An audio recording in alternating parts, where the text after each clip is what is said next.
Laxmipur police को सफलता 4 जणिया डकायत gang को गिरफ्त करिछि पुलिस। लक्ष्मीपुर थाना पांडका पदर पाखरे गाड़ी रखिथिले कोरापुट वकिल लिंगराज बेहरा। ए समय दुर्बृत्त आसी 1 लाख टंका सह सुना चेन और गोटे मोबाइल छड़ाई नहीं।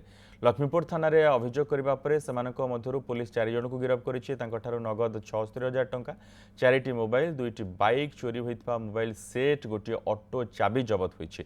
अन्य माने फेरार थिबा बेले समस्त को गिरफ्त कराजिबो बोली एसडीपीओ मनोज बेहरा सांबादिक सम्मेलन में सूचना देइछन्ति। घटना रे संपृक्त समस्त लक्ष्मीपुर, बंधुंगा और नारायणपाटना अंचलर।